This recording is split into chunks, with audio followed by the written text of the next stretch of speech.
हाय, मैं हूं विकास और आप देख रहे हैं कॉमर्स फंडामेंटल। अब तक स्टाफिंग में हम रिक्रूटमेंट कर चुके हैं।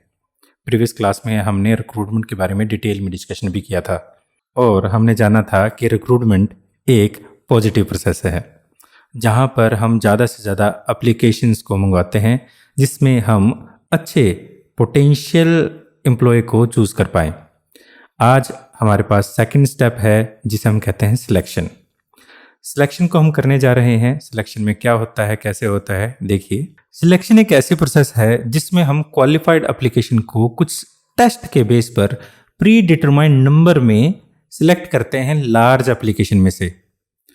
हम सिलेक्शन को एक नेगेटिव प्रोसेस बोलते हैं इस वजह से क्योंकि हम एक बहुत सारे एम्प्लॉयज़ जो हो सकने वाले एम्प्लॉयज़ थे जिन्होंने एप्लीकेशन दी थी हमारे पास, उनमें से कुछ सिलेक्शन करते हैं, कुछ लोगों को चुनते हैं। मान लीजिए 100 आपके पास एप्लीकेशन आती है, 10 रिक्वायर्ड नंबर ऑफ पर्सन्स चाहिए थे, ह्यूमन रिसोर्स चाहिए थे, तो आप उनमें से सिर्फ 10 को सिलेक्ट कर लेते हो और बाकी जो 90 है उसे आप रिजेक्ट कर देते हो। इस तरह से एक नेगेटिव प्रोसेस है क्योंकि इसमें से हम निकालते हैं, इसमें से हम कुछ लोगों को निकाल देते हैं और जो रह गए हैं उनको छोड़ देते हैं। इस तरह से हम ये कह सकते हैं selection is a negative process. ये रिक्रूटमेंट के बाद आती है। अब यहाँ पर इसे डेली ऑर्डर ने कहा है, यहाँ पर आप देख भी पा रहे होंगे। डेली ऑर्डर कहते हैं सिलेक्शन एक प्रोसेस है जिसके अंदर हम एम्प्लॉयमेंट जो है उनको दो कैटेगरी में डिवाइड किया जा सकता है। पहले वो हैं जिनको हम एम्प्लॉयमेंट देंगे और दूसरे वो हैं जिनको हम एम्प्लॉयमेंट नहीं देंगे। तो एक तरह से हमारे पास कौन से कहते हैं सिलेक्टिंग मैनेजर जो है चूज करता है, बहुत सारे जो कैंडिडेट आए हैं उनमें से बेस्ट को चूज करता है जो उनकी रिक्वायरमेंट पर खरा उतरता है। इस तरह से सिलेक्शन हमारे लिए एक नेगेटिव प्रोसेस है जिसमें हम क्या करते हैं, जितने भी हमारे पास एप्लीकेशन आई हैं उनको दो कैटेगरी में डिवाइड कर देते हैं, जिनमें से पहले वो हैं जो सिलेक्ट किए जाएंगे, जिनको जॉब ऑफर किया जाएगा, और दूसरे वो हैं जिनको जॉब ऑफर नहीं किया जाएगा। आगे बढ़ते हैं। आगे हमारे पास कौन कौन से स्टेप इन्वॉल्व रहते हैं हमारी सिलेक्शन प्रोसेस में। Selection process organisation to organisation अलग अलग हो सकती है और जितनी ऑर्गेनाइजेशन बड़ी होगी उसके स्टेप भी उतने ज्यादा होने की संभावना है और हो सकता है छोटे भी हो। ये जो हम आज बात करने जा रहे हैं सिलेक्शन प्रोसीजर के बारे में, ये एक स्टैंडर्डाइज सिलेक्शन प्रोसेस है। हो सकता है आप अगर कोई सिलेक्शन प्रोसेस करें तो ऑर्गेनाइजेशन टू ऑर्गेनाइजेशन ये सिलेक्शन प्रोसेस छोटी या बड़ी भी हो सकती है। तो सबसे पहले हमारे पास हम करते हैं प्रीलिमिनरी स्क्रीनिंग, उसके बाद selection test, employment interview, background check, selection decision, medical जो एग्जामिनेशन, जॉब ऑफर और आखिर में कॉन्ट्रैक्ट किया जाता है। हम इन सभी स्टेप को डिटेल में स्टडी करते हैं।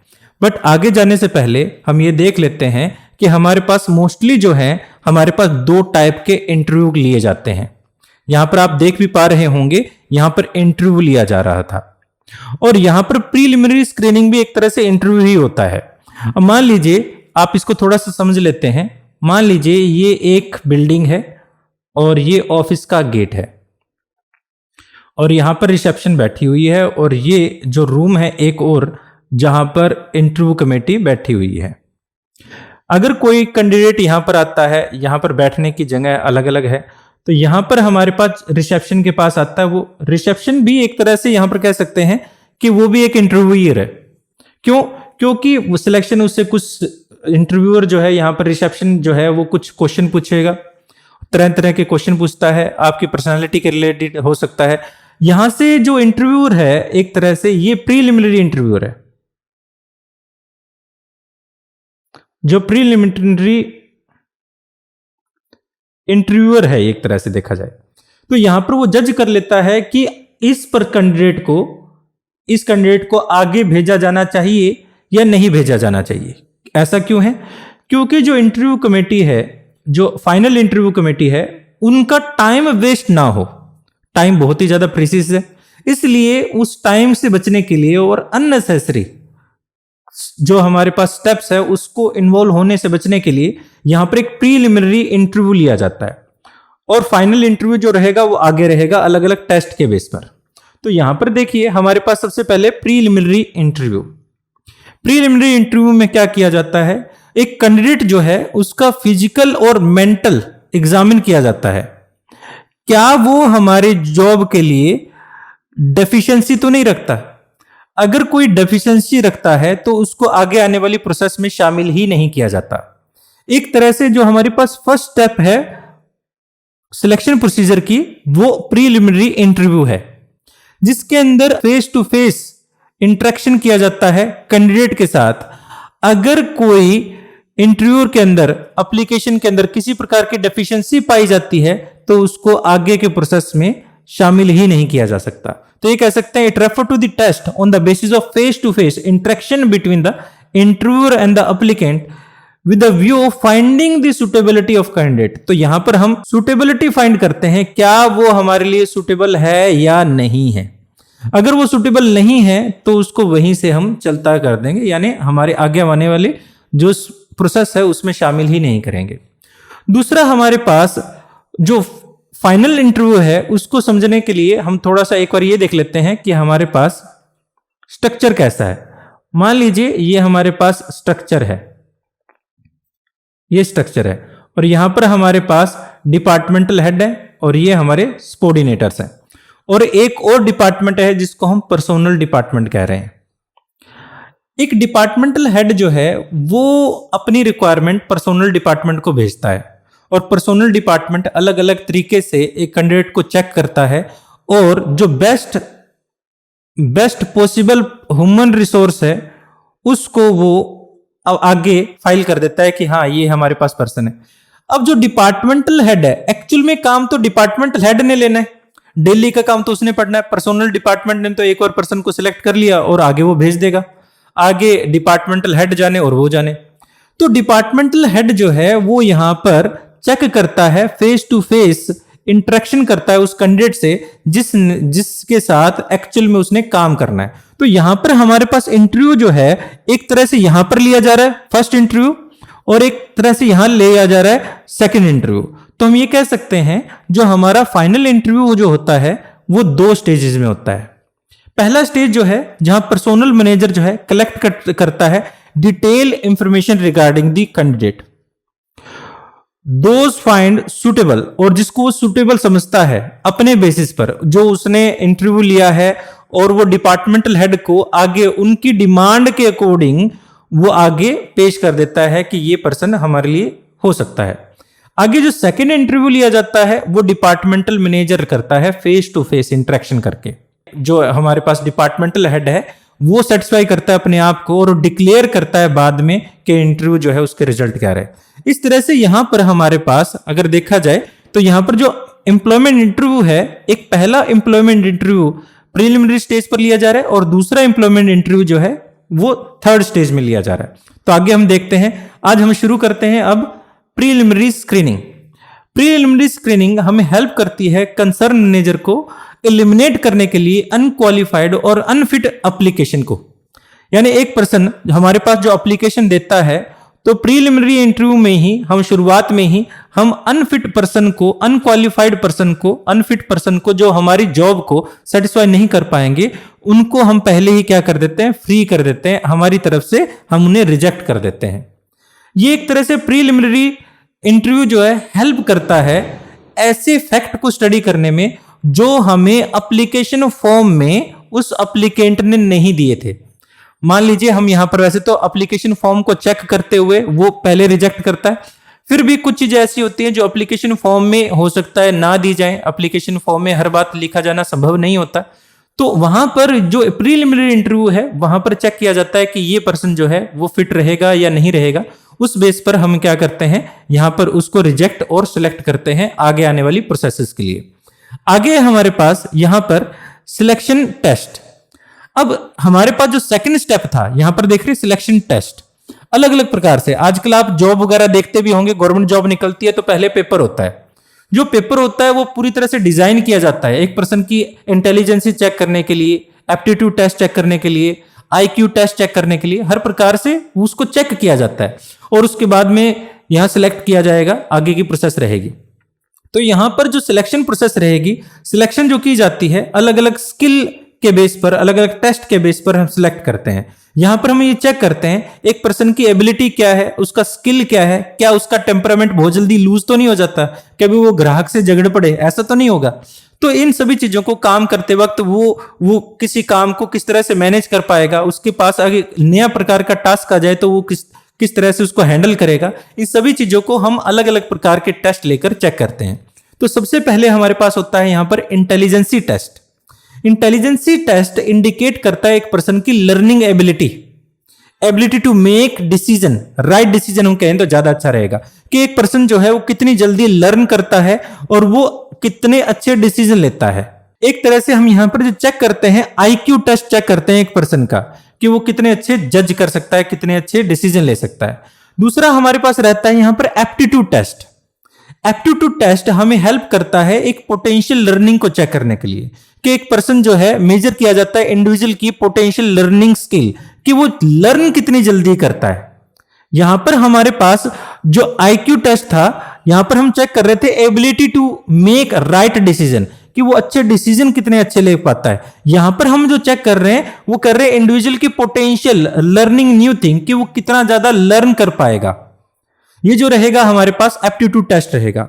इसके अंदर हम इंडिकेट करता है एक पर्सनल की कैपेसिटी टू डेवलप, यानी वो अगर वो ऑर्गेनाइजेशन में आ रहा है, मान लीजिए आज वो बहुत अच्छा है, बट एक ऑर्गेनाइजेशन में काम देने के बाद वो कुछ नया लर्न नहीं कर पाएगा। आगे आने वाले टाइम में हम अलग अलग प्रकार से उसको ट्रेनिंग एंड डेवलपमेंट करने की कोशिश करेंगे, बट वो ना कर पाए तो यहां पर हम ये चेक करते हैं कि पर्सन की लर्निंग स्किल कैसे हैं। उसके बाद हमारे पास जो थर्ड टेस्ट रहता है वो रहता है पर्सनैलिटी टेस्ट।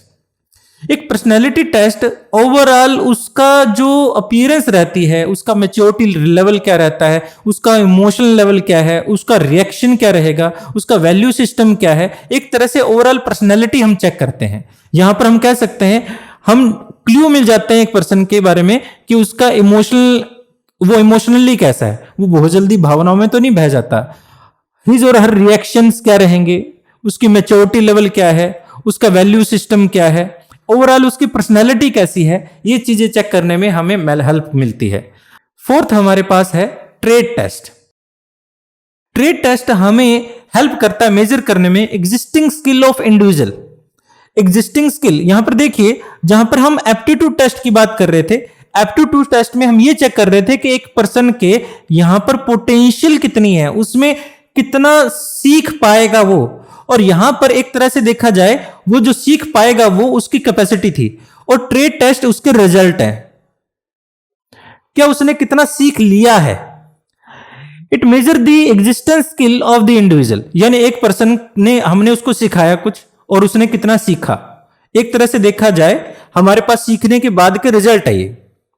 तो it measure the level of knowledge, जो पहले से उसने कितना सीखा हुआ है, उसकी प्रोफिशिएंसी एरिया और प्रोफेशन ऑफ टेक्निकल ट्रेनिंग जो है, उसको जो टेक्निकल ट्रेनिंग मिली है उसके अंदर उसने कितना सीखा है, ये चेक करने के लिए हम ट्रेड टेस्ट लेते हैं।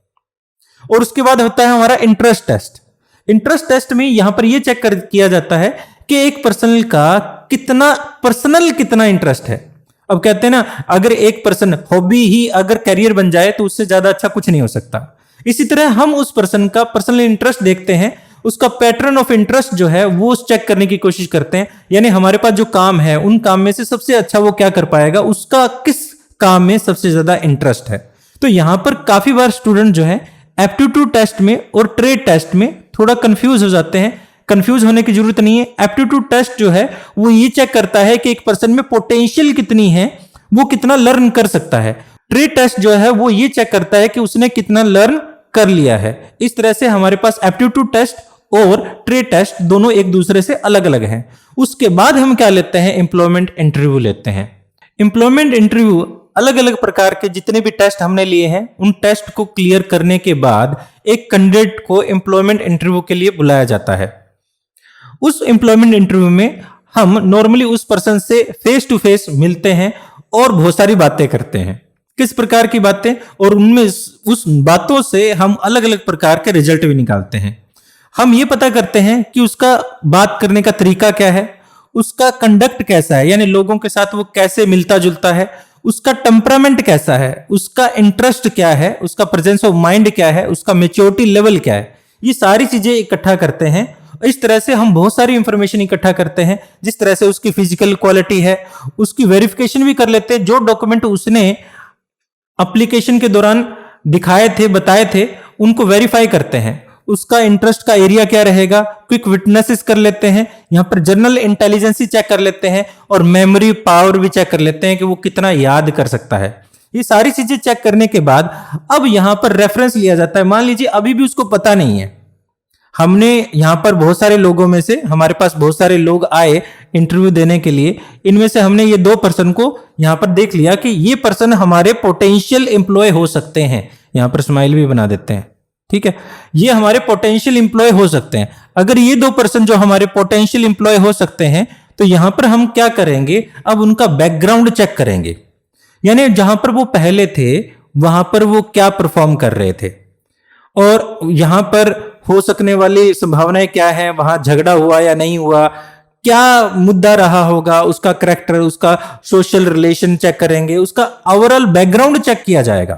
तो यहां पर देखिए क्या है, after candidate is declared successful in the interview. जैसे एक इंटरव्यू में एक पर्सन कैंडिडेट सक्सेसफुल हुआ है, जो उसने फॉर्म फिल किया था और एक कुछ पर्सन के नेम रेफरेंस में दिए थे, उन पर्सन से हम कांटेक्ट करते हैं और चेक करते हैं, जानकारी चाहते हैं कि कैरेक्टर कैसा है, उसका सोशल रिलेशन कैसा है, उसका बैकग्राउंड कैसा है ऑफ द कैंडिडेट के बारे में।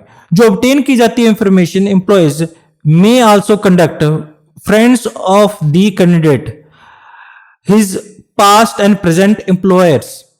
उसके पहले के एम्प्लॉयर्स, पहले का एम्प्लॉयर गलत तो नहीं बताएगा ना कि वो कैसा है, उसका कंडक्ट कैसा है, ये सारी चीजें हम उससे पता करते हैं।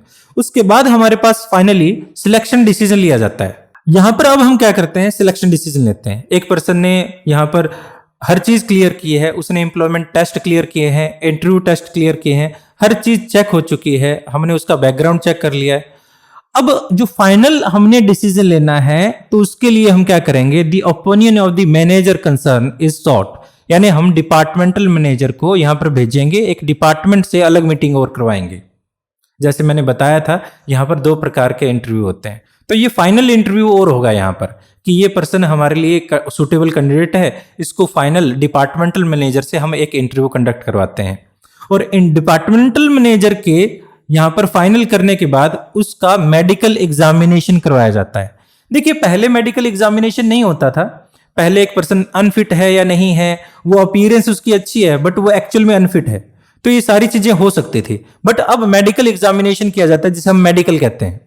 तो इसके अंदर हम 3 बेसिकली चीजें चेक करते हैं। Physical fitness for the job, कि एक पर्सन जो है फिजिकली फिट है या नहीं जॉब के लिए, और हम ये भी चेक करते हैं कि हमारे ऑर्गेनाइजेशन में एक अगर बाहर से एम्प्लॉय आता है, कोई इन्फेक्शन तो नहीं है, उसको पहले से कोई डिसीजन नहीं है। ये दोनों चीजें क्यों कर रहे हैं, हम इस वजह से कर रहे हैं क्योंकि हम यहां पर एक्सपेंडिचर जो है वो अपने ज्यादा नहीं करना चाहते। इस तरह से हमारे पास एक मेडिकल एग्जामिनेशन जो है बहुत ही ज्यादा इंपॉर्टेंस रखता है हमारे जॉब के लिए। और आज के दिन में अगर हम बात कहें कि किसी भी पर्सन को मेडिकल एग्जामिनेशन किए बिना हम जॉब अपॉइंट करते ही नहीं है। मेडिकल एग्जामिनेशन हो गया, मेडिकल एग्जामिनेशन के बाद हम उसे जॉब ऑफर करेंगे। जॉब ऑफर का मतलब यहां पर है हम उसका मेडिकल टेस्ट हो चुका है, test job offer is given to the selected candidate, हम उसे जॉब ऑफर करेंगे। एक तरह से हम यहां पर अपॉइंटमेंट लेटर कर रहे हैं, उसको अपॉइंटमेंट लेटर हैंड ओवर कर रहे हैं। और उस अपॉइंटमेंट लेटर पे मेंशन की जाएगी date, appointment letter by when one has to be report for duty, यानी उस पर्सन की ड्यूटी किस दिन से शुरू हो जाएगी, वो पर्सन अपने आप को कब रिपोर्ट करे, उसकी ड्यूटी रिस्पॉन्सिबिलिटी क्या रहेगी, ये सारी चीजें हमारे पास कॉन्ट्रैक्ट ऑफ एम्प्लॉयमेंट में रहती है।